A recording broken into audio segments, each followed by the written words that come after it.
നമ്മുടെ സമൂഹത്തിൽ നമുക്ക് ചുറ്റും ജീവിക്കുന്ന, വേദനിക്കുന്ന, നിരാലംബരും രോഗികളുമായ സഹോദരങ്ങളിലേക്ക് നന്മയുടെ കരം നീട്ടുവാൻ ശമരിയാൻ ഞങ്ങൾ ഒരുക്കുകയാണ്.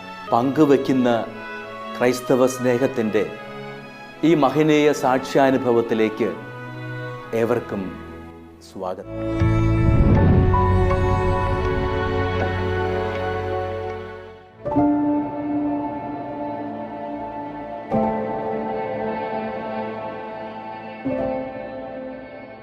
ഇത് തൃശൂർ ജില്ലയിൽ ചാലക്കുടി താലൂക്കിൽ പരിയാരം വില്ലേജിൽ ചക്രപാണി ദേശത്ത് കൊന്നക്കുഴിയിൽ താമസിക്കുന്ന ഓമന വത്സൻ. ഇവർ ഒരു ഹൃദ്രോഗിയാണ്. ഹൃദയത്തിൻ്റെ വാൽവിനാണ് തകരാർ. ഇവർക്ക് ഭർത്താവും 2 പെൺമക്കളുമാണുള്ളത്. പെൺമക്കളുടെ വിവാഹം കഴിഞ്ഞതാണ്. ഒരു മകളുടെ കൂടെയാണ് ഇവർ താമസിക്കുന്നത്.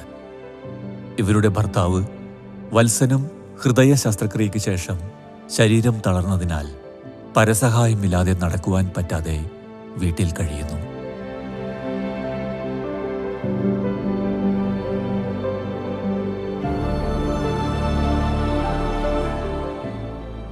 എൻ്റെ പേര് വത്സൻ. ഇത് വയ്യാണ്ട് ആയിട്ട് 9 വർഷമായി. അറ്റാക്ക് വന്നു. അത് അറ്റാക്കിനൊക്കെ ഓപ്പറേഷനൊക്കെ ചെയ്ത് വീട്ടിൽ വന്നു. പിന്നെ ഈ കാലും 2ഉം വയ്യാണ്ട് ആയി. പിന്നെ അത് കഴിഞ്ഞ് വന്ന് കുറേ കൊല്ലങ്ങൾ കഴിയുമ്പോൾ ഭാര്യയ്ക്കും വെള്ളമുണ്ടായി. അതിനും ഈ അടുത്ത ബുധനാഴ്ച ഓപ്പറേഷനാണ്. കൂലിപ്പണി ആറും എനിക്ക്. കൂലിപ്പണി പോയി 2 മക്കളെയൊക്കെ നോക്കി ഇപ്പം വയ്യാണ്ടും ആയി.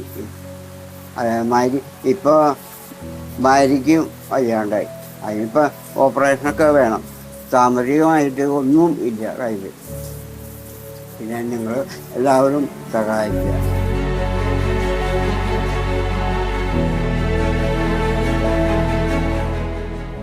ശ്രീമതി ഓമന ഇപ്പോൾ കോട്ടയം മെഡിക്കൽ കോളേജ് ഹോസ്പിറ്റലിൽ ഹൃദയവാൽവ് മാറ്റിവയ്ക്കൽ സർജറിക്കായി അഡ്മിറ്റാണ്. നിർധനരായ ഈ കുടുംബത്തിൻ്റെ ചിലവുകൾ നടന്നു പോകുന്നത് മകളുടെ ഭർത്താവ് കൂലിപ്പണി ചെയ്ത് കിട്ടുന്ന തുച്ഛമായ വരുമാനത്തിൽ നിന്നുമാണ്. ശ്രീമതി ഓമനയ്ക്ക് ഒരു നെഞ്ചുവേദന അനുഭവപ്പെടുകയും ചാലക്കുടി സെൻറ് ജെയിംസ് ഹോസ്പിറ്റലിൽ അഡ്മിറ്റ് ആവുകയും ചെയ്തു. 3 ബ്ലോക്കുകൾ ഉണ്ടെന്ന് കണ്ടെത്തി. ആൻജിയോഗ്രാം ചെയ്യുവാൻ 1,50,000 രൂപ ചിലവ് വരുമെന്ന് പറഞ്ഞതിനാൽ സാമ്പത്തികത്തിൻ്റെ ബുദ്ധിമുട്ട് കാരണം അവിടെ നടത്തുവാൻ കഴിഞ്ഞില്ല. പിന്നീട് CCMK ഹോസ്പിറ്റലിലാണ് അത് നടത്തിയത്.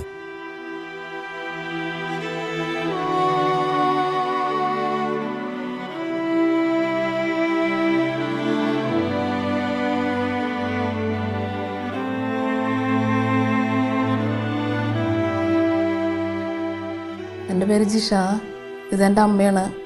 അമ്മയ്ക്ക് വാൽവിന് കംപ്ലൈൻ്റ് ആണ്. അപ്പോൾ ഞങ്ങൾ പ്രൈവറ്റ് ആശുപത്രിയിലാണ് കാണിച്ചത്. അവിടെയൊക്കെ നല്ലൊരു തുകയാണ് അവർ പറയണത് ഓപ്പറേഷനൊക്കെ. അപ്പോൾ ഞങ്ങളിപ്പോൾ കോട്ടയം മെഡിക്കൽ കോളേജിലേക്ക് കൊണ്ടുവന്നേക്കണം അമ്മേനെ.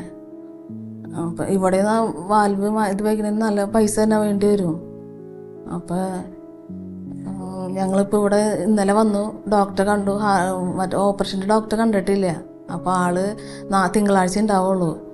അപ്പോൾ എത്ര പേത്ത് വഴി അമ്മേനെ അങ്ങോട്ട് തിരിച്ച് കൊണ്ടുപോകാനായിട്ട് പിന്നെ വണ്ടി വാടക നല്ല പൈസ തന്നെ വരും. അപ്പോൾ ഞങ്ങളിവിടെ ഒരു റൂം 2 ദിവസത്തേക്ക് വാടകയ്ക്ക് എടുത്ത് ഞങ്ങൾ ഇവിടെ നിൽക്കുകയാണ്. ഇപ്പോൾ നാളെ ഡോക്ടറെ കണ്ടിട്ട് ഡോക്ടർ പറയണ പോലെ എന്നിട്ടെന്ന് വെച്ച് കഴിഞ്ഞാൽ ചെയ്യാമെന്നാണ് തീരുമാനിക്കണേ.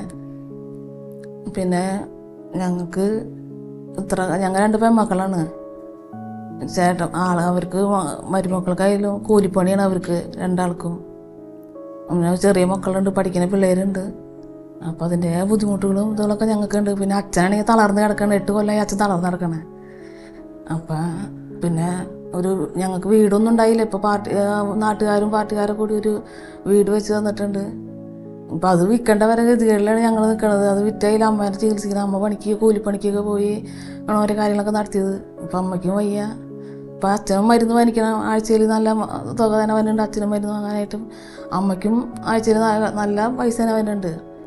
ഇപ്പം ഞങ്ങൾ വീട്ടിൽ കൊണ്ടുപോയാലും ചാലക്കുടി ഗവൺമെൻറ് പ്രൈവറ്റ് ആശുപത്രി കൊണ്ടുപോയാലും നല്ല 3 ദിവസം കിടന്നാലും 4 ദിവസം കിടന്നാലും നല്ല പൈസ തന്നെ. ഇപ്പോൾ പ്രൈവറ്റിൽ തന്നെ കൊണ്ടുപോകണേ അപ്പം തന്നെ ആളെ ICUലേക്ക് കയറ്റും വയ്യാണ്ടാകുമ്പോൾ. അപ്പോൾ നല്ല പൈസ വരുന്നുണ്ട്. ഇപ്പോൾ മാസം 1-2 പ്രാവശ്യമൊക്കെ ആളെ ഞങ്ങൾ കൊണ്ടുപോകുന്നുണ്ട്. ഇപ്പം മിനിഞ്ഞാന്ന് ആൾ ഡിസ്ചാർജായി കൊണ്ടുവന്നുള്ളൂ. ഇനിയിപ്പോൾ ഇവിടെ ഞങ്ങൾ ഇവിടെ വന്നാണ്. നാളെ ഡോക്ടറെ കണ്ടിട്ട് ഡോക്ടർ എന്നിട്ട് പറയണമെന്ന് വെച്ച് കഴിഞ്ഞാൽ അതുമാതിരി ചെയ്യാമെന്ന് വെച്ചിരിക്കണേ.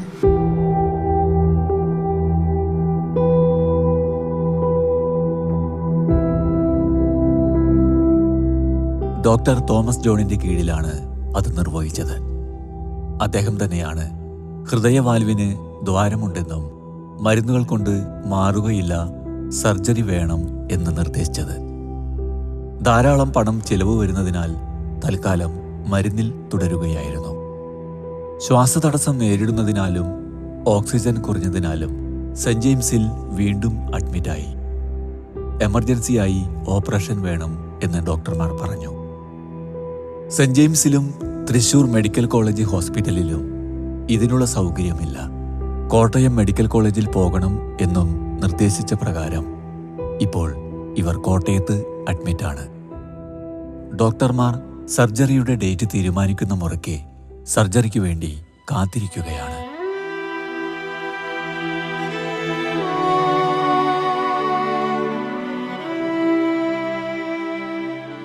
അമ്മയ്ക്കൊരു നെഞ്ചിൽ വേദന ഉണ്ടായ ഒരു കൊല്ലം മുന്നേ. അപ്പോൾ ആൾക്ക് നെഞ്ചിൽ വേദന വന്നു കഴിഞ്ഞപ്പോൾ അങ്ങ് സെൻറ്റ് ജെയിംസിൽ കൊണ്ടുപോയിരുന്നു. അവിടെ അപ്പോൾ പറഞ്ഞ അറ്റാക്കിൻ്റെ ആണെന്ന് പറഞ്ഞു. അപ്പോൾ അവിടെ പൈസ പറഞ്ഞ് അവിടെ നല്ല പൈസയാവുമെന്ന് പറഞ്ഞു. അപ്പോൾ ഞങ്ങൾ പിന്നെ അവിടെ നിന്ന് ഞങ്ങൾ CCMK കൊണ്ടുപോയി. അവിടെ ചെന്ന് അതിൻ്റെ ആൻറ്റിബയോട്ടിക് ചെയ്തു. അവിടെ നിന്ന് വീട്ടിൽ കൊണ്ടുവന്നിട്ട് വീണ്ടും ആൾക്ക് ശ്വാസം മുട്ടും ശ്വാസതടസ്സമൊക്കെ വന്നിട്ട് വീണ്ടും ഞങ്ങൾ രാത്രി സെൻറ്റ് ജെയിംസിലേക്ക് തന്നെ കൊണ്ടുപോവാണ്. അവിടെ ചെന്നപ്പോൾ അവിടെ ഡോക്ടർ പറഞ്ഞത് ആൾക്ക് വാൽവിന് കംപ്ലൈൻ്റ് ഉണ്ട്, അത് മാറ്റി വെക്കണം, എത്രയും പെട്ടെന്ന് കൊണ്ടുപോകാനാണ് അവർ പറഞ്ഞത്. പക്ഷേ ഈ പൈസയുടെ ബുദ്ധിമുട്ടും ഇതെല്ലാം കൂടി അപ്പോൾ ഞങ്ങളെ കൊണ്ട് അത് പറ്റിയില്ല. അപ്പോൾ ഇത്ര നാൾ മരുന്നുമ്പോൾ തന്നെയാണ് ആൾ പോയിക്കൊണ്ടിരിക്കണത്. പക്ഷേ ഈ മരുന്നെന്ന് വെച്ചാൽ നല്ല സെൻറ്റ് ജെയിംസിൽ കൊണ്ടുപോയാലും നല്ല പൈസ തന്നെ വരുന്നുണ്ട് ആൾക്ക് മരുന്ന് വാങ്ങാനായാലും. അവിടെ ചെന്ന് കഴിഞ്ഞാൽ അപ്പം തന്നെ ഡോക്ടർ പറഞ്ഞിട്ടുണ്ട് ഇവിടെ കൊണ്ടുവന്ന് അപ്പം ഞങ്ങൾ ICUയിൽ കയറ്റുമെന്ന് പറയണേ. ചെല്ലുമ്പോൾ തന്നെ അവർ അപ്പം തന്നെ ICUയിൽ കയറ്റി ഓക്സിജൻ മാസ്ക് ഇതും വെച്ച് അപ്പം തന്നെ ICUയിൽ കയറ്റി ഒരു ദിവസം 1.5 ദിവസം വരെ ആൾ ICUയിൽ കിടക്കും. അത് കഴിഞ്ഞിട്ട് പിന്നെ പുറത്തേക്ക് ഇറക്കുള്ളൂ. പിന്നെ 3-4 ദിവസം അവിടെ കിടന്നിട്ട് ഒരു കുറവ് വരുമ്പോഴാണ് ആളെ പുറത്തേക്ക് ഇറക്കണത്. അപ്പോൾ നല്ല പൈസ തന്നെ അവിടെയും വരുന്നുണ്ട്. സെൻറ്റ് ജെയിംസിലും വരാറുണ്ട്. മാസം 1-2 പ്രാവശ്യം 3 പ്രാവശ്യം വരെ ഞങ്ങൾ സെൻറ്റ് ജെയിംസിൽ ആളെ കൊണ്ടുപോകാറുണ്ട് ഒരു മാസത്തിൽ തന്നെ.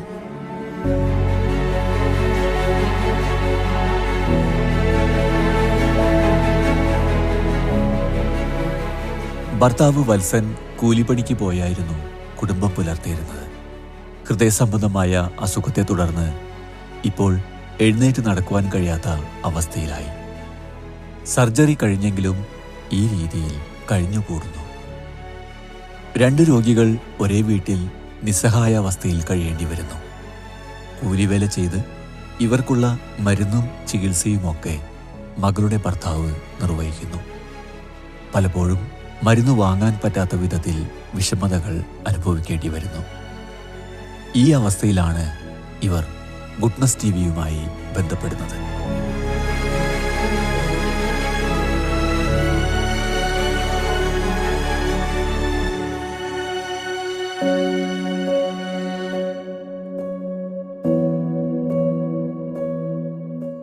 എൻ്റെ പേര് അഖില. ഞങ്ങളുടെ വീട് കൊന്നക്കുഴിയിലാണ്. എൻ്റെ അച്ഛനും അമ്മ ഇങ്ങനെ വയ്യാതെ ഇരിക്കാണ്. അച്ഛൻ ഒരു 8 വർഷം മുന്നേ തളർന്ന് നടക്കാനൊന്നും പറ്റാണ്ട് ഇരിക്കാണ്. അമ്മ ഇപ്പൊ ഈ ഇടയായിട്ട് ചെറിയൊരു ബ്ലോക്ക് വന്നു. അത് 5 ഗ്രാം കഴിഞ്ഞു. ഇപ്പൊ വാലുവിൽ ചെറിയൊരു ഓപ്പറേഷൻ വേണമെന്ന് പറയണത്. സാമ്പത്തികമായിട്ട് ഞങ്ങൾക്ക് വളരെ ബുദ്ധിമുട്ടാണ്. ഞങ്ങളെ പരമാവധി എല്ലാവരും ഒന്ന് സഹായിക്കണം.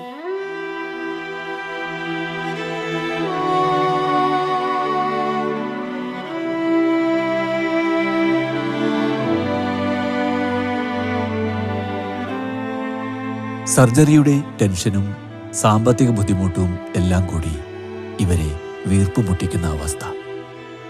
ഈ അവസരത്തിൽ ഇവരുടെ വിഷമതകൾക്ക് ഒരാശ്വാസമായി മാറുവാൻ ഗുഡ്നസ് ടിവിയുടെ സുമനസ്സുകളായ പ്രേക്ഷകരോട് ഇവർ വിനയപൂർവ്വം അപേക്ഷിക്കുകയാണ്. പ്രതീക്ഷയറ്റ മനുഷ്യർക്ക് അവസാനമായുള്ള ഒരു ആശ്രയം ദൈവമാണല്ലോ. ആ വിശ്വാസത്തിൽ ഇവർ നമ്മുടെ ജീവകാരുണ്യ പ്രവർത്തികളിൽ പ്രതീക്ഷയർപ്പിച്ച് ഹോസ്പിറ്റലിൽ കഴിയുകയാണ്.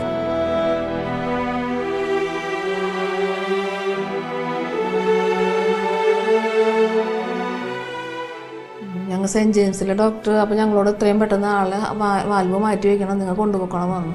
ഞങ്ങളപ്പോൾ ആളെ അമലയിലേക്ക് കൊണ്ടുപോയി.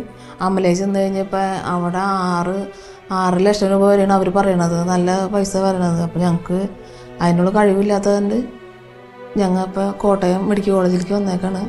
ഇവിടെ ഇപ്പോൾ ഞങ്ങൾ കാർഡിയോളജി ഡോക്ടറെ കണ്ടു. ആള് ഓപ്പറേഷൻ ചെയ്യുന്ന ഡോക്ടർ ഇവിടെ ഇല്ല, അന്ന് ലീവായിരുന്നു. അപ്പോൾ ഇനി തിങ്കളാഴ്ചയുള്ളൂ. അപ്പോൾ ഞങ്ങൾ ഇവിടെ ഒരു റൂം എടുത്ത് ഇത്ര വഴി ഇനി അമ്മനെ തിരിച്ച് കൊണ്ടുപോയി വീണ്ടും കൊണ്ടുവന്ന് ആൾക്ക് വയ്യാണ്ടാവും. അപ്പോൾ അതുകൊണ്ട് ഡോക്ടർ പറഞ്ഞു നിങ്ങൾ ഇവിടെ അടുത്ത് പിന്നെ റൂം കിട്ടണമെങ്കിൽ അങ്ങനെ ഇതാക്കാൻ പറഞ്ഞു. അപ്പോൾ ഞങ്ങൾ 2 ദിവസത്തേക്ക് ഇവിടെ ഒരു റൂം എടുത്ത് താമസിക്കുകയാണ്. ഇനിയിപ്പോൾ നാളെ ഡോക്ടറെ കണ്ടിട്ട് ഡോക്ടർ എന്നിട്ട് പറഞ്ഞതെന്ന് വെച്ച് കഴിഞ്ഞാൽ അതേമാതിരി ചെയ്യാനാണ് തീരുമാനിക്കുന്നത്. ഇത് കാണുന്ന നല്ലവരായ ഗുഡ്നസ് ടിവിയുടെ നല്ലവരായ പ്രേക്ഷകരെ, എൻ്റെ അമ്മയുടെ ചികിത്സയ്ക്ക് നിങ്ങളുടെ സഹായം ഞങ്ങൾക്ക് തരണമെന്നും നിങ്ങളുടെ പ്രാർത്ഥനയിൽ ഞങ്ങളെയും കൂടി ഓർക്കണമെന്നും ഞാൻ അപേക്ഷിക്കുന്നു.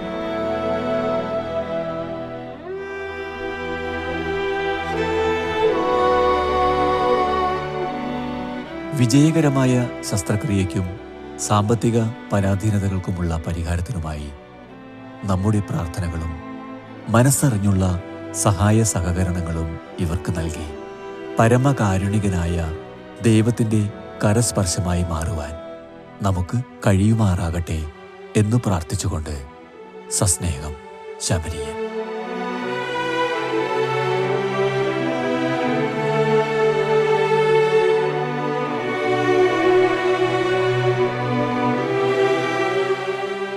വിശദവിവരങ്ങൾക്ക് ശമരിയൻ divine charitable trust, father Lindo Puthuparambil VC, care of divine mission, divine media complex, Muringoor PO, Chalakudy, Thrissur, Kerala. Pin 680309.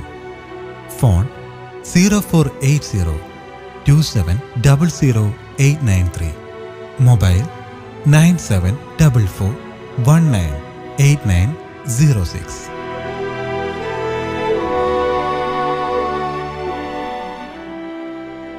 പ്രിയ സഹോദരി സഹോദരന്മാരെ, ഗുഡ്നസ് ടിവിയിലെ സമറിയൻ എന്ന പ്രോഗ്രാമിലൂടെ ഞങ്ങൾ നിങ്ങളെ പരിചയപ്പെടുത്തിയ ഗീത എന്ന സഹോദരിക്ക് വേണ്ടി സമാഹരിച്ച ചികിത്സാ സഹായനിധി കൈമാറുന്നതിനാണ് ഞാനിപ്പോൾ നിങ്ങളുടെ മുൻപിൽ നിൽക്കുന്നത്. എൻ്റെ വലതുവശത്ത് നിൽക്കുന്നത് അശോകൻ എന്ന സഹോദരനാണ്. ഈ സഹോദരനാണ് ആ കുടുംബത്തെ പ്രത്യേകമായ വിധത്തിൽ സാമ്പത്തികമായിട്ടും അല്ലാതെയും സഹായിച്ചു കൊണ്ടിരിക്കുന്നത്. ഗീതയ്ക്ക് ഒരു അമ്മ മാത്രമേ ഉള്ളൂ, പ്രായമായ സ്ത്രീയാണ്. അവർക്ക് ഇവിടെ വരാനായിട്ട് ബുദ്ധിമുട്ടുള്ളത് കൊണ്ടാണ് അശോകൻ തന്നെ ഈ ചികിത്സാ സഹായനിധി വാങ്ങിക്കുന്നതിനായിട്ട് ഇവിടെ എത്തിയിരിക്കുന്നത്. ഗീത 34 വയസ്സുള്ള ഒരു പെൺകുട്ടിയാണ്. ബീഡി തൊഴിലാളിയായിരുന്നു. അതായിരുന്നു അവരുടെ കുടുംബത്തിൻ്റെ ഏക വരുമാന മാർഗം. 2 വർഷമായിട്ട് അവർക്ക് കിഡ്നി ഫെയിലിയറായിട്ട് ഡയാലിസിസ് ചെയ്തുകൊണ്ടിരിക്കുകയാണ്. കാസർഗോഡ് അടുത്തുള്ള ഞുള്ളിപ്പാടി എന്ന സ്ഥലമാണ് അവരുടെ ദേശം.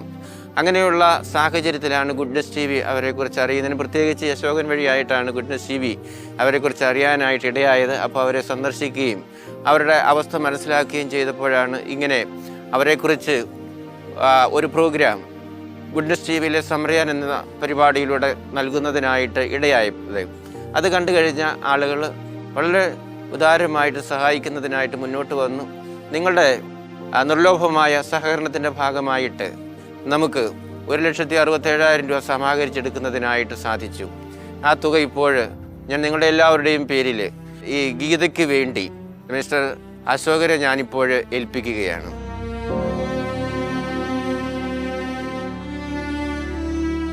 പ്രിയ സഹോദരി സഹോദരന്മാരെ, ഗുഡ്നസ് ടിവിയുടെ പേരിൽ നിങ്ങൾക്കെല്ലാവർക്കും ഹൃദയപൂർവ്വം നന്ദി പറയുവാനായിട്ട് ഞാൻ ഈ അവസരം വിനിയോഗിക്കുകയാണ്. ഗുഡ്നസ് ടിവിക്ക് 1,67,000 രൂപ സമാഹരിക്കുന്നതിനും ഗീതയുടെ ചികിത്സാ സഹായ നിധിയിലേക്ക് ഇപ്പോൾ കൈമാറുന്നതിനും ഇടയായത് ഗുഡ്നസ് ടിവിയുടെ നല്ലവരായ പ്രേക്ഷകരുടെ വളരെ നിർലോഭമായ സഹകരണം വഴിയാണ്. നിങ്ങളെ എല്ലാവരെയും ഞാൻ വളരെ നന്ദിപൂർവ്വം ഓർക്കുകയാണ്. ഈ പ്രോഗ്രാം തുടങ്ങിയ അന്ന് മുതൽ കോടിക്കണക്കിന് രൂപ ഈ പ്രോഗ്രാമിലൂടെ നമുക്ക് പലതരത്തിലുള്ള ആളുകൾക്ക് കൊടുക്കുന്നതിനായിട്ട് സാധിച്ചു. അത് മുഴുവനും സമാഹരിക്കാനായിട്ട് സാധിച്ചത് നല്ലവരായ പ്രേക്ഷകരുടെ സഹകരണം കൊണ്ടാണ്. നിങ്ങളെല്ലാവരെയും ഞാൻ നന്ദിപൂർവ്വം ഓർക്കുകയാണ്. എപ്പോഴൊക്കെ ഒരാവശ്യവുമായിട്ട് ഗുഡ്നസ് ടിവി നിങ്ങളെ സമീപിച്ചിട്ടുണ്ടോ അപ്പോഴൊക്കെ വളരെ നിർലോഭമായി സഹകരിക്കുന്നത് നിങ്ങളെല്ലാവരും തയ്യാറായി. നിങ്ങളെല്ലാവരെയും നന്ദിപൂർവ്വം ഞാൻ ഓർക്കുന്നു, ഹൃദയപൂർവ്വം നന്ദി പറയുന്നു. നിങ്ങൾക്കെല്ലാവർക്കും വേണ്ടി പ്രാർത്ഥിക്കുകയാണ്. ദൈവം നിങ്ങൾക്ക് ആയുസ്സും ആരോഗ്യം നൽകി അനുഗ്രഹിക്കട്ടെ എന്ന് പ്രാർത്ഥിക്കുകയാണ്. നിങ്ങളുടെ ജീവിതത്തിൽ രോഗങ്ങളിൽ നിന്ന് സംരക്ഷണം ദൈവം ഒരുക്കട്ടെ എന്ന് പ്രാർത്ഥിക്കുകയാണ്. ദൈവം നിങ്ങൾക്ക് നൽകിയ സമ്പത്തിൻ്റെ ഒരു അംശം നിങ്ങളുടെ ആവശ്യങ്ങളും അത്യാവശ്യങ്ങളും പോലും വേണ്ടെന്ന് വെച്ചിട്ടാണ് നിങ്ങൾ ഈ ഗീതയുടെ ചികിത്സാ നിധിയിലേക്ക് കൊടുക്കുന്നതിനായിട്ട് തയ്യാറായത്. നിങ്ങളൊക്കെ സാധാരണക്കാരും അതിദരിദ്രരുമായിട്ടുള്ള ആളുകളാണെന്നാണ് എൻ്റെ അനുഭവം. പലരും എന്നെ ഫോണിലൂടെ വിളിക്കുമ്പോൾ അവർ ചോദിക്കാറുണ്ട് 100 രൂപ അയച്ചു തന്നാൽ സ്വീകരിക്കുമോ എന്നൊക്കെ. അപ്പം അത്രയൊക്കെ തരാൻ കഴിവുള്ള ആളുകളാണ് ഈ പ്രേക്ഷകർ. എന്നിട്ടും അവർ തരുന്നതിനായിട്ട് മുന്നോട്ട് വരുന്നു എന്നുള്ളതാണ്. ഈശോ പറഞ്ഞിട്ടുണ്ടല്ലോ, ചെറിയവരിൽ ഒരുവന് നിങ്ങൾ ചെയ്തു തരുമ്പോൾ എനിക്ക് തന്നെയാണ് ചെയ്തു തരുന്നത് എന്ന്. ആ യേശുവിൻ്റെ ആഹ്വാനത്തെ ഏറ്റെടുത്തുകൊണ്ട് നിങ്ങൾ കാണിക്കുന്ന ഈ സഹകരണത്തിന്, നിങ്ങൾ പാവങ്ങളോട് കാണിക്കുന്ന ഈ പരിഗണനയ്ക്ക് ഞാൻ ദൈവസമക്ഷം നിങ്ങൾക്ക് പ്രത്യേകം നന്ദി പറയുകയാണ്. നിങ്ങളെ ദൈവത്തിൻ്റെ കാര്യങ്ങളിൽ സമർപ്പിച്ച് പ്രാർത്ഥിക്കുകയാണ്. ഒരിക്കൽ കൂടി നിങ്ങൾക്കെല്ലാവർക്കും ഗുഡ്നസ് ടിവിയുടെ പേരിൽ ഹൃദയപൂർവ്വം നന്ദി പറഞ്ഞുകൊണ്ട് ദൈവം നിങ്ങളെ അനുഗ്രഹിക്കട്ടെ എന്ന് പ്രാർത്ഥിച്ചുകൊണ്ട് നിർത്തുന്നു. നന്ദി. കാസർഗോഡ് ജില്ലയിലെ ഗീത എന്നൊരു സഹോദരിക്ക് വേണ്ടിയിട്ട് കിഡ്നി രോഗത്താൽ കഷ്ടപ്പെടുകയും വളരെയധികം വിഷമം അനുഭവിക്കുകയും ചെയ്യുന്ന സമയത്ത് ഗുഡ്നസ് ടി വിയിലെ ശമരിയൻ എന്ന പ്രോഗ്രാമിലേക്ക് ഒരു അപേക്ഷ സമർപ്പിക്കുകയും ആ ഗുഡ്നസ് ടി വിയിലൂടെ ഗീതയുടെ കഥന കേട്ട് ആ ഗീതയെ സഹായിച്ച എല്ലാ ഗുഡ്നസ് ടി വിയുടെ പ്രേക്ഷകർക്കും നന്ദി അറിയിക്കുന്നു.